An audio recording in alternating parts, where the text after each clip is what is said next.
Happy Monday, everybody. Hope you're having a good day today so far and had a great weekend.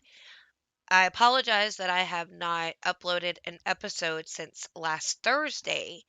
I've been extremely busy, and also I think I was getting sick again, either sinuses, allergies, which seem to happen more often as the older I get, and also when weather changes and it goes from cold to warm to humid, it always messes with me. So, and I was losing my voice at one point, and I did not like that at all because I hate when I can't really talk normally, and it's a struggle, and it's like you get tired out by trying to talk because you're straining so hard to get words out. I hate it. But I'm back up on YouTube. Now with the Kyle Rittenhouse trial done and him being found not guilty on all charges. There is absolutely no reason that YouTube can give me a community strike and take down any of my videos that involve anything about Kyle because everything that they said was a lie, and anything that I say positive about what happened can not be found to be glorifying a mass murderer or a white supremacist, anything like that, because none of that was true. And I thought what would be interesting is at the end of the episode to take a look at a Twitter account that I found that has been tracking all of the defamation by blue check marks on Twitter of Kyle. And I wanted to spend some time reading through some of those things. And I hope he sues the hell out of these people. Completely sue them to oblivion, take everything that they have. I noticed that GoFundMe has decided to go ahead and let him raise funds on their platform. If I were Kyle, I would not use GoFundMe. I would sue them because they said that he couldn't raise money on their platform because he was a mass murderer, which was a lie. So I would just tell him, no, thank you. I will not be using your platform. In fact, I'll be making more money by suing you than I could by raising funds on it. Anyway, let's read our daily promise really quickly. And they that know thy name will put their trust in thee, for thou, Lord, hast not forsaken them that seek thee. Psalm 9:10. Because of his amazing faithfulness to his children, we continue to trust in him. As we place our faith in Christ, we come to know of his abounding goodness and mercy. Truly, his loving kindness is visible in the life of the believer, for we serve such a wonderful and faithful God. Okay, so let's take a look at some articles that I wanted to read. Um, the first article I want to read, and in case you didn't know, if you can, you should watch Tucker Carlson tonight because he will be sitting down with Kyle for his first like real interview about everything, and I think it'd be very interesting. So, in case you didn't know about it, you should check it out. So, this is from, well, all of these articles are from the Daily Wire because they've done the most coverage that I could find about Kyle and the most honest coverage, obviously. And this is by Amanda Prestigiacomo. Self-defense is not illegal. We made it through the hard part. Rittenhouse speaks after not guilty verdict. So he said self-defense is not illegal. 18-year-old Kyle Rittenhouse asserted Friday after he was acquitted on all charges against him related to a deadly riot in Kenosha, Wisconsin last year. The teenager, appearing in a teaser clip for a documentary from Fox News' Tucker Carlson, can be seen in the back of a vehicle speaking to a cameraman following the reading of his not guilty verdict. The jury reached the right verdict, he said. Self-defense is not illegal, and I believe they came to the correct verdict, and I'm glad that everything went well. It's been a rough journey, but we made it through, Rittenhouse added. We made it through the hard part. The special follows the teenager through the last year after he fatally shot two rioters and injured a third while defending himself against attackers during a Black Lives Matter protest that devolved into a riot. The teen was facing life in prison with no chance at parole. It's the stuff that keeps you up at night. Like once you do get to sleep, your dreams are about what happened and you're waking up in a dark, cold sweat, the teenager revealed to Carlson's crew. Rittenhouse said he has dreams about the deadly night every single day. It's quite scary, actually, because the dreams feel so real. And they're not the same at all. They're all different. They're the different scenarios that run through your head during the day. Like, what could have happened, he detailed. I'm alive, but what could have happened? Like, what if I wasn't alive? Or what if I did let Mr. Rosenbaum steal my gun? It's those types of dreams. Almost every outcome is me getting seriously injured or hurt or dead. Those are the dreams I have on a daily basis.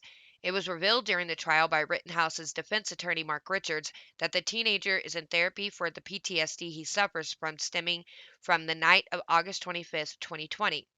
David Hancock, a spokesman for Kyle Rittenhouse, said Friday that the Rittenhouse family is relieved over the not guilty verdict on all counts, but added that there are no winners and nobody is spiking a football. Hancock emphasized that Rittenhouse has been defamed over the past year and noted the two who died when Rittenhouse had to defend himself. It's been a long road, and we believe that this was the right verdict, and we believe that the length of time that the jury was deliberating was the jury being very careful in reading the instructions and looking over the evidence, he said. There's no spiking of football, Hancock continued. Two people did lose their lives. There were a lot of things that infected this case, like politics, that sent it off the rails really early on, and so there are no winners. Kyle now gets to live his life as a free young man, an innocent young man, which he is, the spokesman said. But at the end of the day, I think there are no winners. And I'll play the video here. This was the preview. It's the stuff that keeps you up at night. Like, once you finally do get to sleep, your dreams are about what happened, and you're waking up in a dark, cold sweat. Yeah. You had dreams about what happened? Every single night. It's quite scary, actually, because the dreams feel so real, and they're not the same at all. They're all different. They're the different scenarios that run through your head during the day. Like, what could have happened? Like, I'm alive, but what could have happened? Like, what if I wasn't alive? Or what if I did let Mr. Rosenbaum steal my gun? It's those type of dreams. The outcome of it's bad, but almost every outcome is either me getting seriously injured or hurt or dead. Those are just the dreams I have on a daily basis. The defendant will rise and face the jury and hearken to its verdicts. State of Wisconsin versus Kyle Rittenhouse. As to the first count of the information, Joseph Rosenbaum, we, the jury, find the defendant, Kyle H. Rittenhouse, not guilty. As to the second count of the information, Richard McGinnis, we, the jury, find the defendant, Kyle H. Rittenhouse, not guilty. How do you feel, man? The jury reached the correct verdict. Self-defense is not illegal. And I believe they came to the correct verdict, and I'm glad that everything went well. And it's been a rough journey, but we made it through it. We made it through the hard part.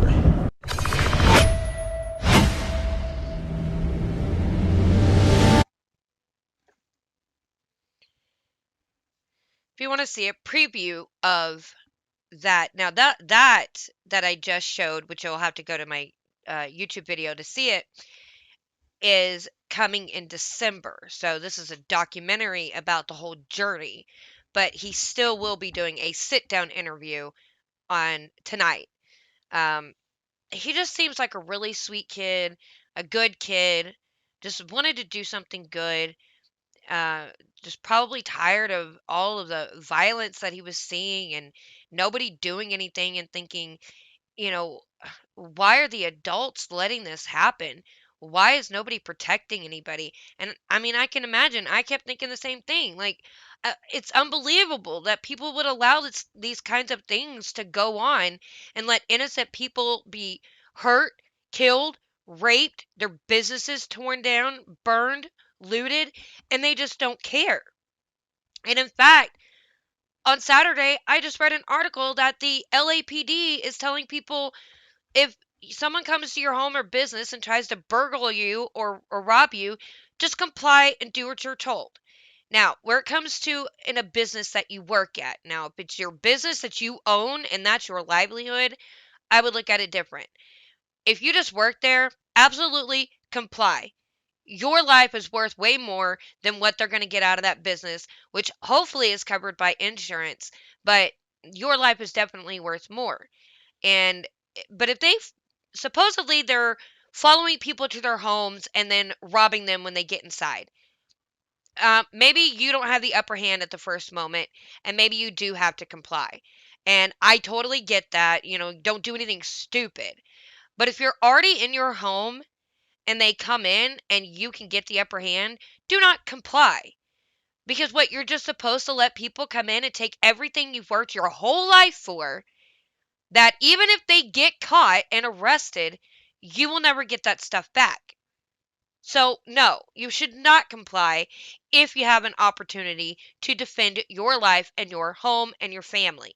Absolutely. LAPD, California, has just totally lost all sense. That state is a lost cause. Get out. Forget about it. It is not getting any better. You're better off leaving. There's no reason for you to waste your time fighting for that state. Get out.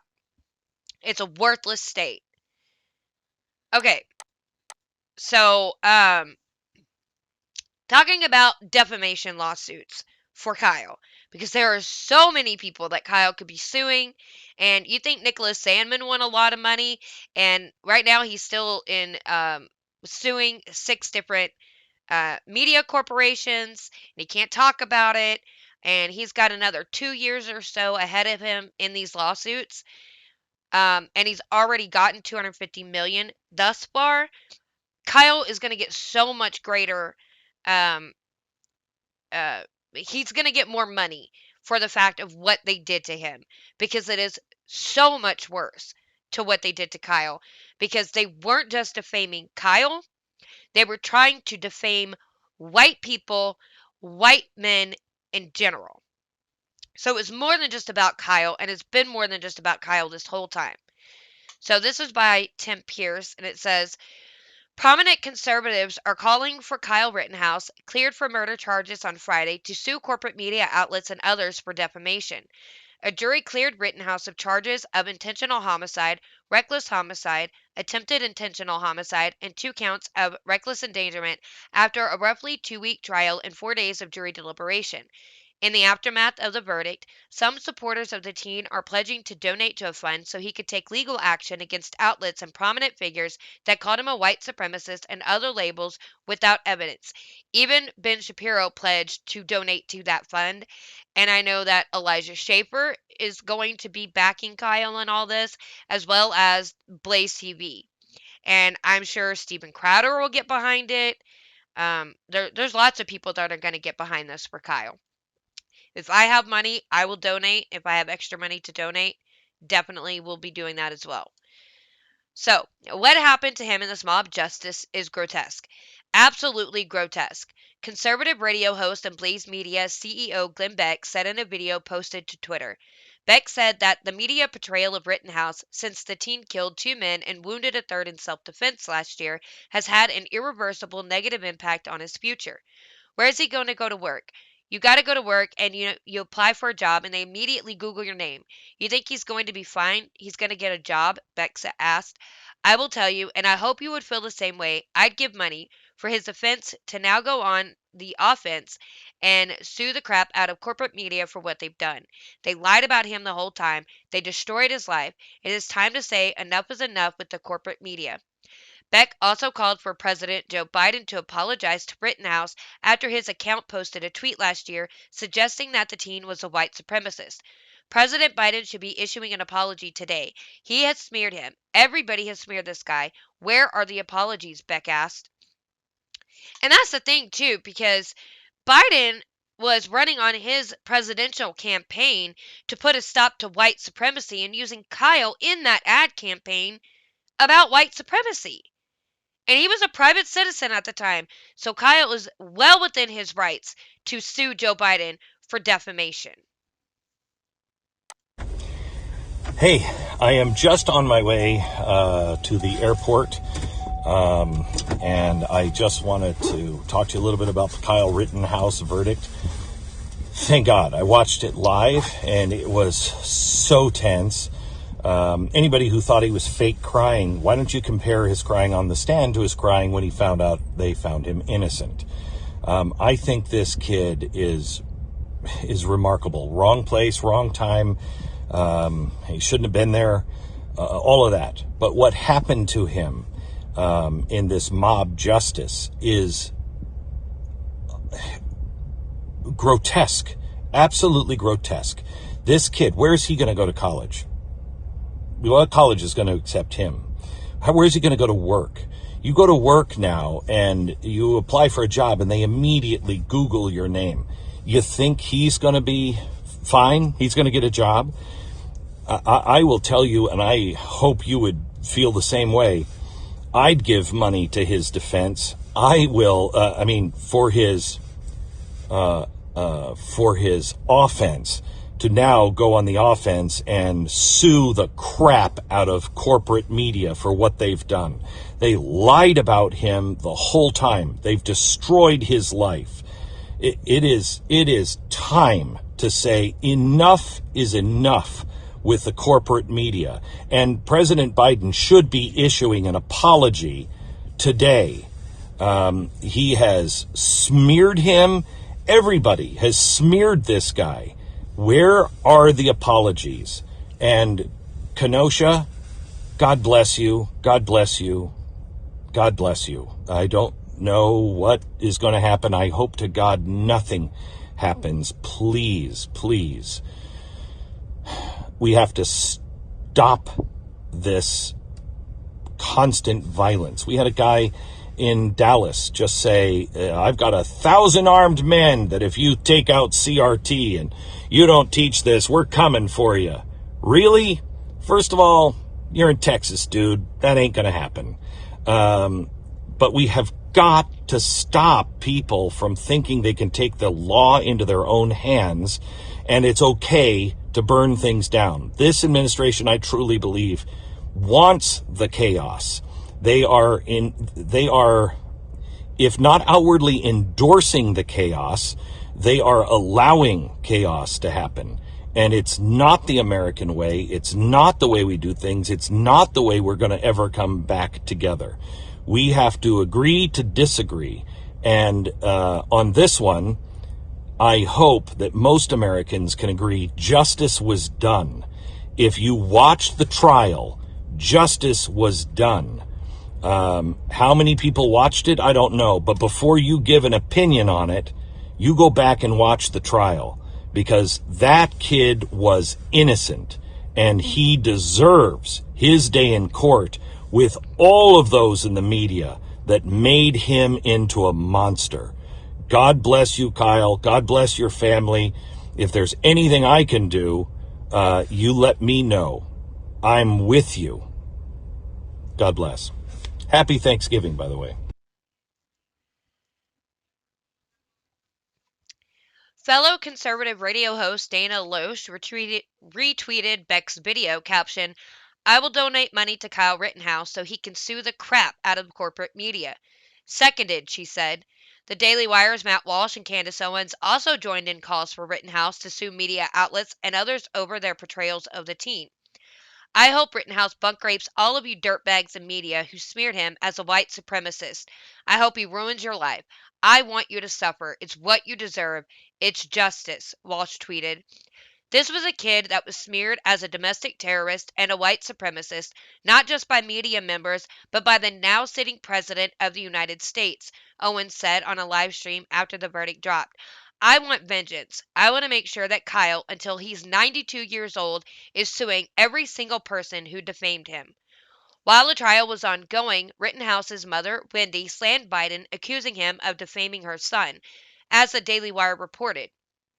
Wendy also expressed anger toward President Joe Biden for implying her son was a white supremacist in a digital ad he posted to Twitter as a presidential candidate last year. When I saw that I was shocked. I was angry. President Biden doesn't know my son whatsoever, and he's not a white supremacist. He's not a racist, and Biden did that for the votes, Wendy slammed. And I was so angry for a while at him and what he did to my son. He defamed him. And can I just mention something here while we keep repeating that they called him a white supremacist and a racist? It's of note to mention that Kyle is half Hispanic.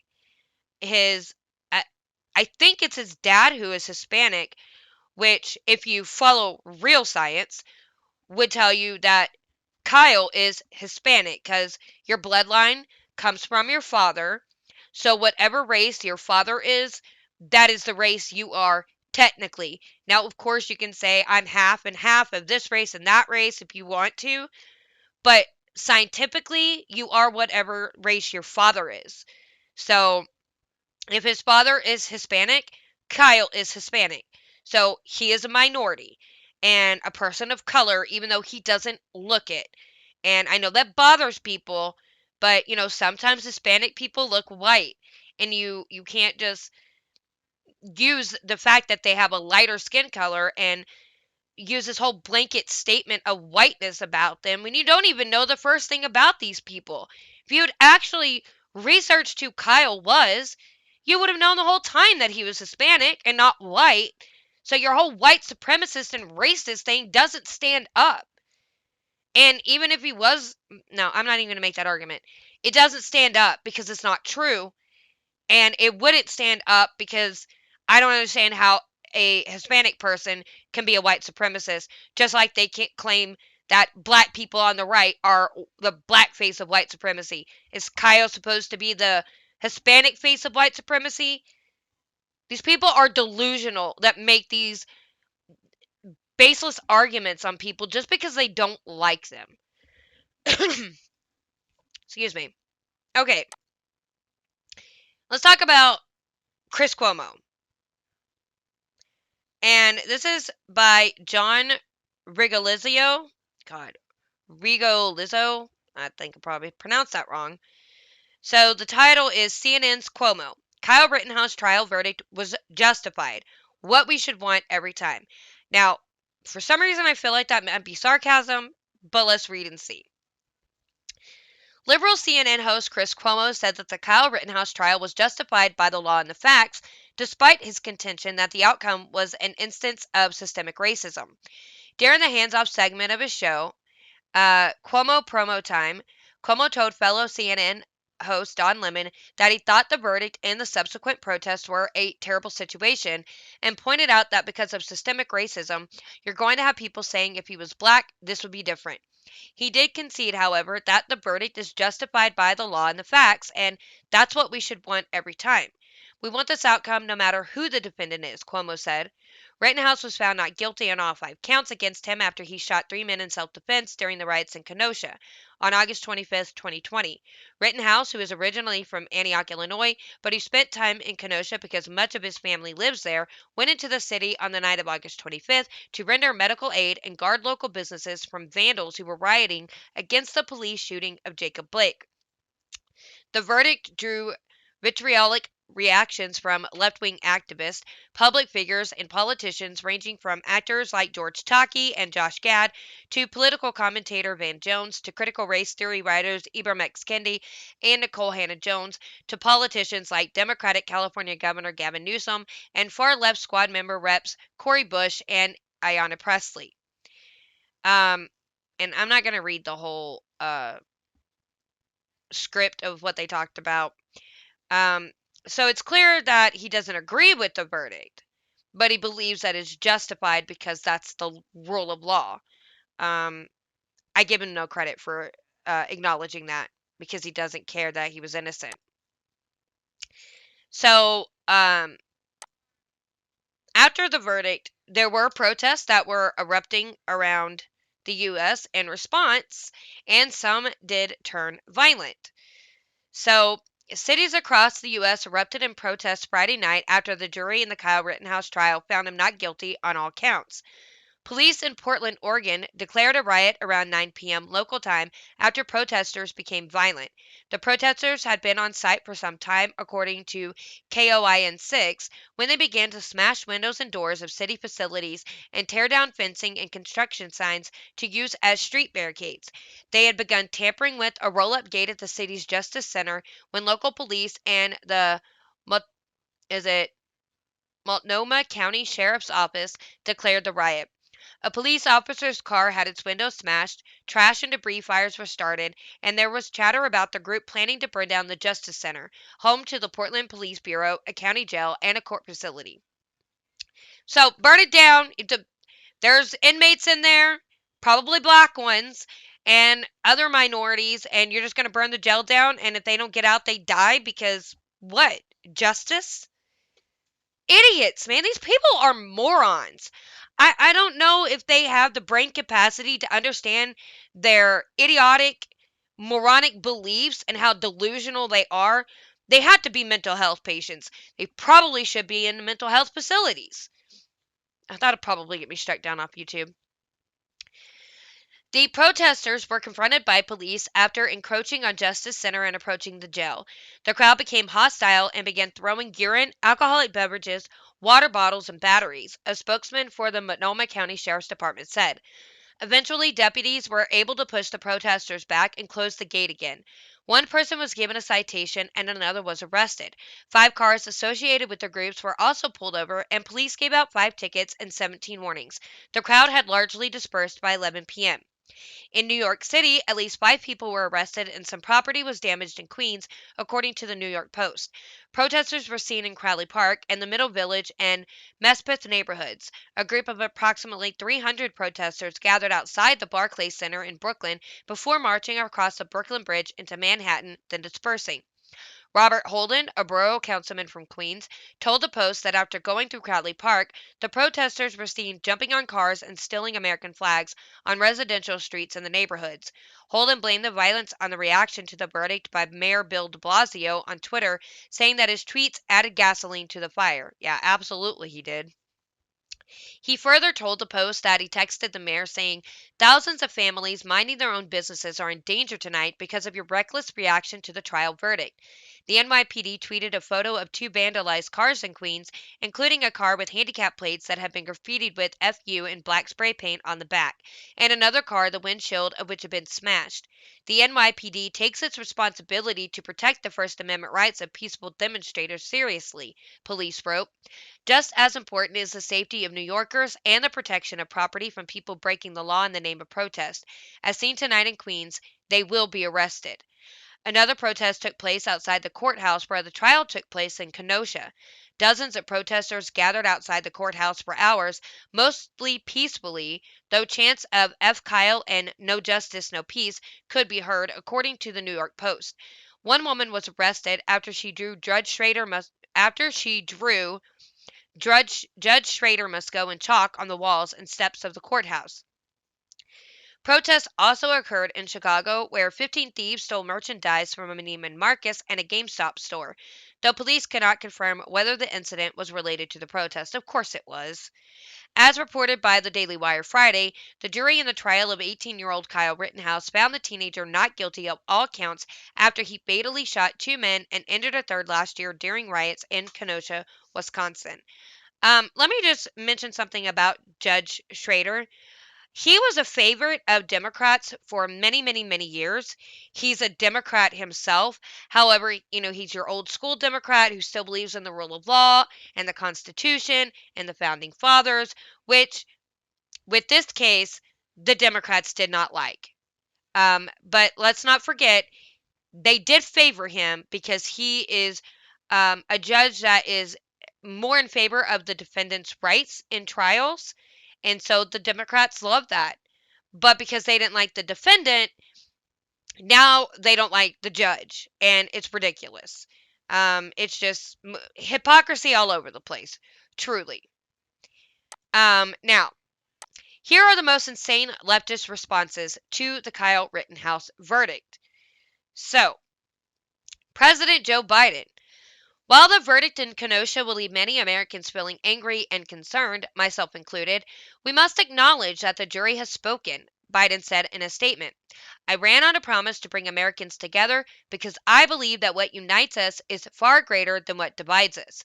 I know that we're not going to heal our country's wounds overnight, but I remain steadfast in my commitment to do everything in my power to ensure that every American is treated equally with fairness and dignity under the law.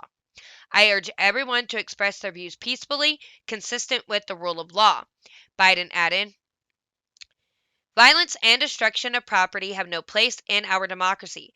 The White House and federal authorities have been in contact with Governor Evers' office to prepare for any outcome in this case, and I have spoken with the governor this afternoon and offered support and any assistance needed to ensure public safety. Governor Gavin Newsom. America today. You can break the law, carry around weapons built for a military, shoot and kill people, and get away with it. That's the message we just sent to armed vigilantes across the nation. Number one, Kyle was not an armed vigilante. Number two, he didn't break any laws. So, shut up. Governor J.B. Pritzker of Illinois. Carrying a loaded gun into a community 20 miles from your home and shooting unarmed citizens is fundamentally wrong. And I like the way he worded it because he didn't explicitly say that he crossed state lines with the firearm, but is definitely implied in the way he said it. So, liar. Representative Adriano Espelliot, whatever, New York. Kyle Rittenhouse is living proof that white tears can still forestall justice. A murderer is once again walking free today. Our system is terribly broken. Do you know what just happened when I listened to the radio on Saturday morning on the way to work? If you didn't know about it, there was a man that was on trial in Dallas here this past week, Chamirmir, who is being charged with the rape and murder of 18 women. And he had his first trial over the past weekend. He's a black man, and his trial just ended in a mistrial with a hung jury of, I believe, 11-1. The one is the one that got him off on a mistrial. Now, of course, they're going to try it again. But you're telling me that the justice system isn't fair? They didn't just automatically accuse this man because he's black. So come on. Pay attention, people. Y'all are all delusional, and I don't know what reality you have been living in, but you need to come back down to earth, because this is the only reality that exists. Then you have Dewan Tatro, a senior advisor to the Democratic Congressional Campaign Committee. I do not believe that convictions equal justice, but I am convinced that the not guilty verdict constitutes a great injustice today. The American legal system is rooted in racism and functions to uphold white supremacy. Of course it does. That's why you see black people let off all the time after being charged, some that were guilty, and they're not in prison. Hello, who's the one that was drugging and raping women? Um, who? Oh, Bill Cosby, a black man, admittedly drugged and raped women, and is not in prison serving time for that. Who was the kid who shot up his school for no reason? It wasn't self-defense. He broke laws, several laws. Uh, oh, Timothy Simpkins, a black kid, let out on bail the very next day. $75,000. I was fact-checked on Instagram by that, comparing him against Kyle Rittenhouse, and I was told it was missing context because I omitted key differences that two people were killed in the Kyle Rittenhouse case. But I say that everybody else is omitting key differences. That Kyle was acting in self-defense and Timothy Simpkins was just breaking the law and committing crimes. What do you mean no equal justice? It is in fact unequal. And everyone's trying to push it where white people are considered guilty and should be locked in prison no matter what they do because you don't like their skin color, and let other people, people of color, no matter what other color they are, run amok, break the law, pillage, steal, burn, rape, murder, and just let them do it.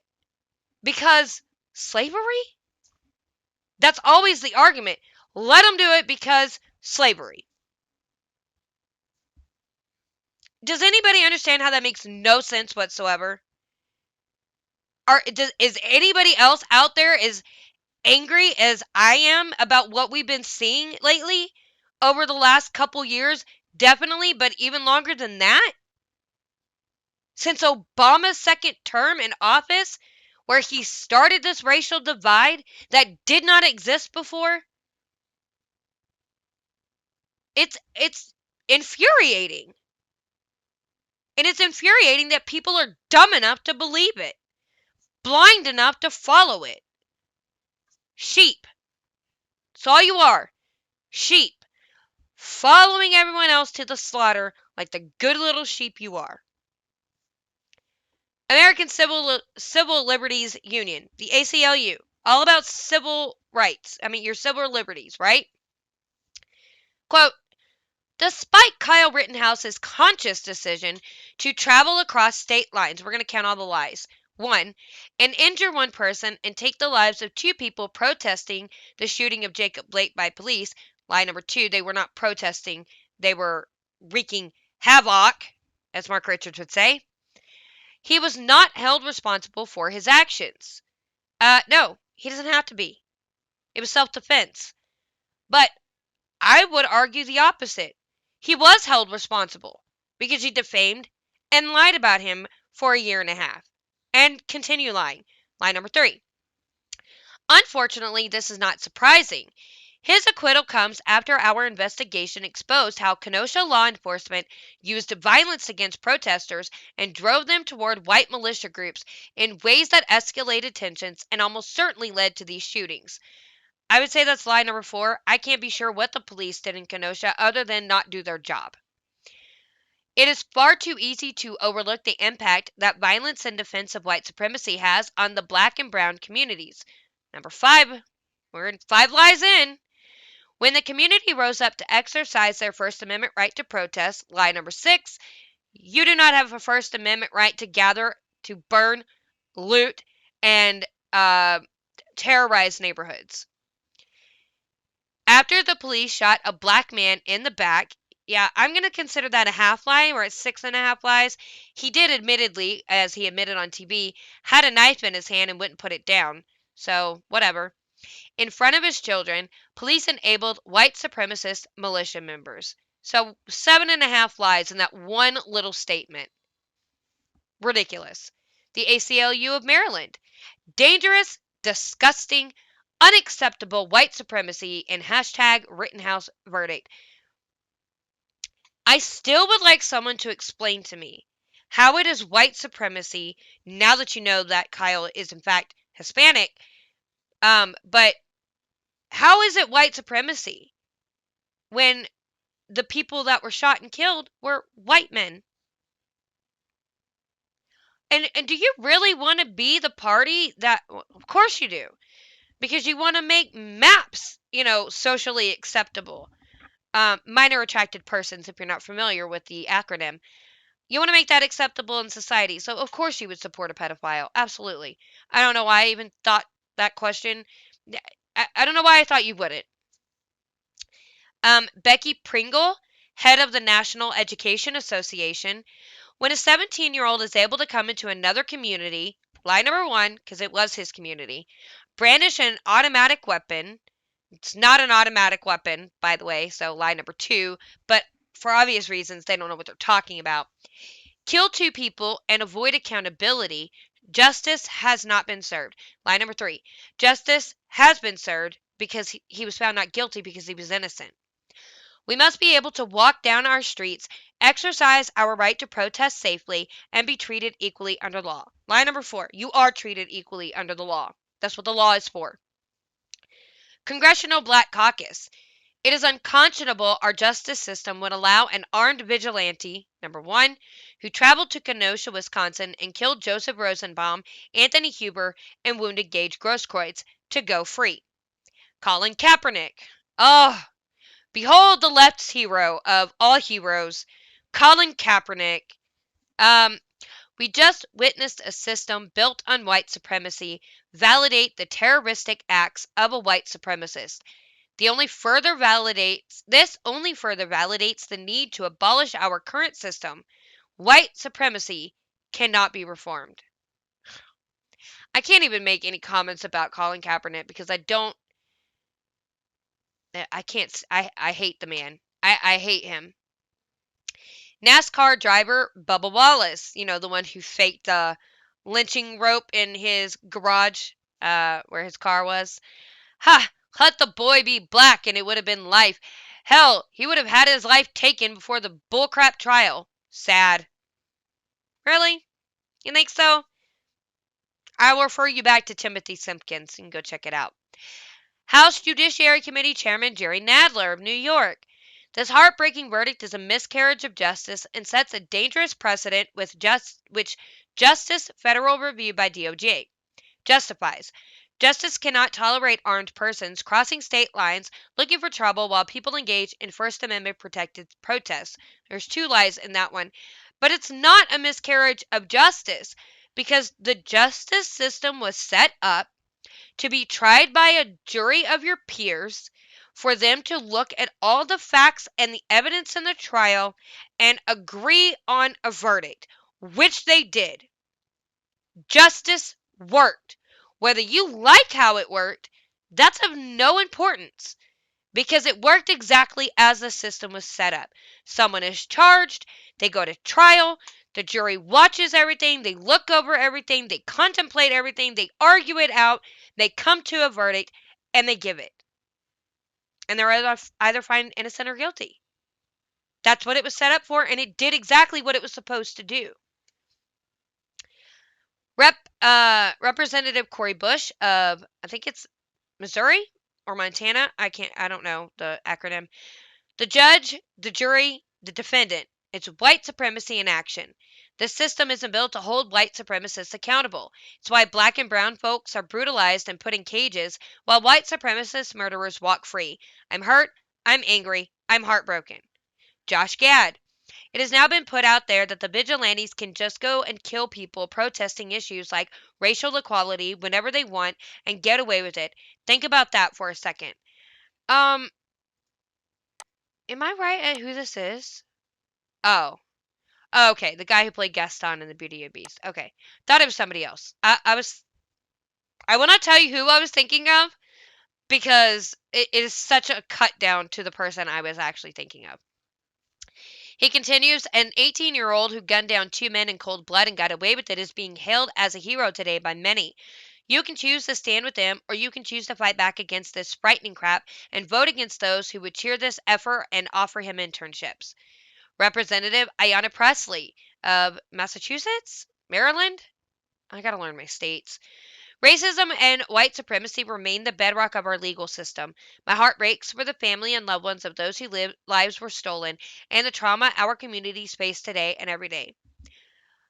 Like, I understand two people passed away, and I understand that they have families that will grieve for those people because you unconditionally love family, but their lives were not stolen. They forfeited their lives when they tried to attack and either seriously injure or kill Kyle. You choose to do that, you forfeit your right to live. Period. That is what self defense is for. Nicole Hannah Jones.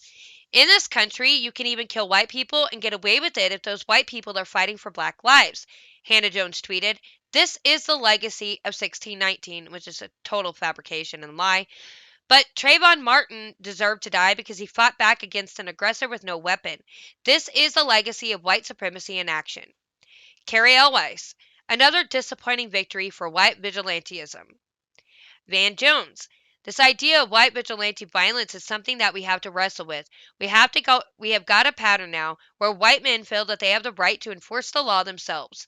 The NBA, our thoughts are with the families of those whose lives were taken in this tragedy. The right to peacefully protest is a bedrock of our democracy, and the National Basketball Social Justice Coalition remains committed to preserving that right for all. Any forms of vigilantism in our society are unacceptable. I didn't know the NBA had a social justice coalition. Why are they not just playing basketball? This is why they suck, right? Ibram X. Kendi. They are fighting to maintain white male supremacy, which is to say, they are defending law and order, defending their America, where white men can rule and brutalize without consequence. George Takei, justice denied is a body blow to our national psyche. On trial was not only a killer, but a system that continues to kill. Today, that system defeated true justice once again. But mark these words, we will never stop fighting for what is right and just. Representative Rashida Tlaib of Minnesota. Our justice system is broken. It protects white supremacy. The two people who were killed deserve justice, and so did our communities who continue to be targeted with violence like this. Airborne Toxic Event frontman Michael Jolett. To the people saying this is not America, please stop. Yes, it is. A place where a racist white man with a gun can murder protesters in cold blood, protected by an entrenched system steeped in white supremacy. Enjoying all the complex analysis, but the thing where only one party can win an election and the people who oppose that party can be legally shot in the street is literally just fascism. Um, I'm pretty sure the Democrats won the election last year, by the way. I don't know if you knew that. Oh, it's so sad to see Sophia Bush be so stupid. The miscarriage of justice today is enraging. This is white supremacy in action, coming from a white woman. This is hideous. He murdered people, bragged about it while throwing white power signs in a bar, and then manufactured tears to claim that despite his AR-15, he was in danger, and he got off. Unreal. Sophia Bush, I never want to see you play another role on TV where you shoot guns. If you think they're that bad, don't endorse them on your TV shows. Amy Carrero, the United States legal system is white supremacy's most loyal patron. Manhattan Borough President Gail Brewer, white supremacy, guns, and institutional racism are a toxic combination. Amnesty International, white supremacy is a threat to human rights. Rights. Rights! I said rights! Oh, God. I'll have to cut that out. Derek Johnson, CEO of the NAACP, which I don't know why the NAACP is weighing in because no black people were involved in this. The verdict in the Kyle Rittenhouse trial is a reminder of the treacherous role that the white supremacy and privilege play within our justice system. Dean Obadiah, white privilege is driving from another state with your AR-15 to oppose a Black Lives Matter protest, kill two people, and then walk free. Hashtag white supremacy. Jamel Hill, the Kyle Rittenhouse verdict that several states have enacted laws that allow motorist immunity if they hit protesters with their cars is about this country's addiction to maintaining white supremacy at all costs. It's on brand and in line with who America always has been. By the way, being allowed to hit protesters with your car, that's not the law. It's being able to continue driving when you are being attacked by a mob trying to break in your car and hurt you. That's the law. Move on. Our judicial system upholds white supremacy. The entire trial and the verdict today is just another example of that.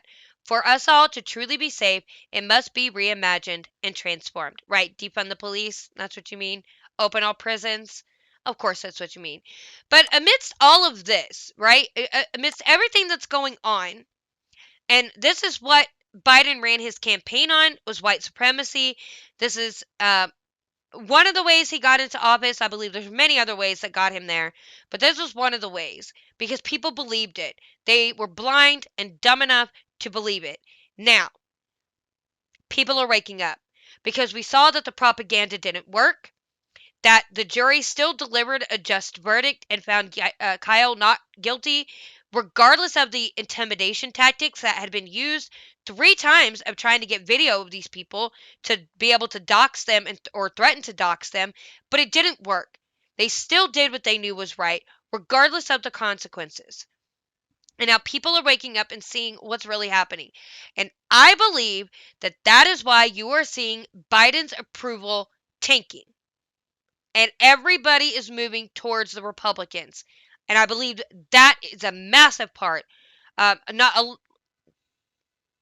to forget that, the school board stuff, the CRT in the schools, the school boards thinking they own your kids and the parents have no right to make any decisions. That's another part of it, but so is this. So this is from Daily Wire, and it's a Cook political report, shifts 3 Senate races toward Republicans amid Biden approval tanking. So the Cook political report has shifted its prognostications. That's a hard one. In favor of Republicans for 3 hotly contested Senate races, as early as indications show Republicans in a strong position to retake both chambers of Congress. The political predictor shifted its predictions for the Georgia, Arizona, and Nevada Senate races from all three leaning in favor of Democrats to all three listed as toss ups, still nearly a year away from the 2022 midterm elections. The three states are all states that Biden carried by 2.5% points or less, CPR said via Axios. President Joe Biden won Georgia by a little less than 12,000 votes, Arizona by less than 11,000, and Nevada by around 34,000 votes in the 2020 presidential election. Arizona and Georgia were also the sites of several hotly contested audits over the election results. The three races are the only three Senate races that fall into the category, according to CPR. And if there is a sizable partisan swing we see come next November, it's easy to see how these races got swept away even if GOP candidate quality is subpar. CPR expressed a general concern, however, that a number of factors could work against the party as election season approaches. Republicans have a host of problematic candidates and messy primaries that could endanger their prime chance, CPR said. Add in former President Trump's continued meddling in the primaries, and things get murkier for Republicans. The Senate seat in Arizona is currently held by former NASA astronaut Mark Kelly. Kelly defeated former Senator Martha McSally in a special election to fill the seat vacated by the passing of the late Senator John McCain in 2018. The seat was held by former Senator John Kyle immediately after McCain's death, but he retired at the end of 2018, leaving the seat to McSally. Currently vying for the seat in the Republican primary are, among others, the current Attorney General of Arizona, Mark Brnovich, and Blake Masters, Chief Operating Officer of Theo Capital and President of the Theo Foundation. Georgia's Senate seat is currently being held by Democrat Raphael Warnock. Warnock defeated sitting Senator Kelly Loeffler in a special election to fill the seat, vacated by the retirement of Johnny Isaacson in 2019. The current frontrunner in the Republican primary is Georgia football legend, former NFL running back, co-chair of the President's Council on Sports, Fitness, and Nutrition, and CEO of Renaissance Man Food Services, Herschel Walker. The Nevada Senate seat is currently being held by Catherine Cortez Masto, who succeeded former Senate Majority Leader Harry Reid after he retired in 2016. The most notable candidate in the Republican primary is former Nevada Attorney General Adam Laxalt. Cook Political Reports assessments coincides with the assessments of Sabato's crystal ball, which shifted the same three races from lean Democratic to toss-up, as well as shifting the Colorado Senate race from safe Democratic to likely Democratic, after Republicans swept the Virginia elections and nearly won the governor's race in New Jersey. The shifts also come amid the release of a Quinnipiac poll that shows President Joe Biden's approval ratings down to just cratering down to just 36%, and that voters would prefer Republicans to control both chambers of Congress by significant margins. So, this is what's happening. This is why it's important to always continue to fight back, right? Continue to stand up for what's right because I think we're making some progress. I think we're waking some people up that just were milling through life and had no idea what was going on, and now they do. So we have to keep doing this. We have to keep sharing the truth. We have to keep getting it out there in any way possibly that we can. Support the bigger platforms that can reach more people and show them that we appreciate what they do and want them to continue doing it and that we will always stand behind them no matter what. That's a big deal. And we all just need to support and lift up each other who are trying to do what is right and share that with people. I'm going to leave this episode here. I appreciate you for joining me today, and I hope that you enjoyed the episode. Please go and subscribe to the podcast, and you can leave me a review on Anchor, Spotify, Google Podcast, Apple Podcast, Stitcher, wherever you like to listen to your podcast. And also, please go to the YouTube channel if you want to watch any of the videos that I have up there, where it shows all the sources that I get everything from, and videos if you want to see videos. Um, and you can like and share the videos. That would be great. But most importantly, please subscribe to the channel and click the notification bell so you know every time that I upload a new video. I will start uploading more often on YouTube. But if I feel like it's going to be a danger to getting me a strike and taking my channel away, it's not going to go up on YouTube because I can't risk it. I don't have lawyers to back me. I can't fight it. So I just had to play the game for now. And hopefully one day I won't have to. Anyway, thank you for joining me today. And I don't know when the next episode will be, so just keep a lookout for it, and I hope you have a good rest of your day, and God bless.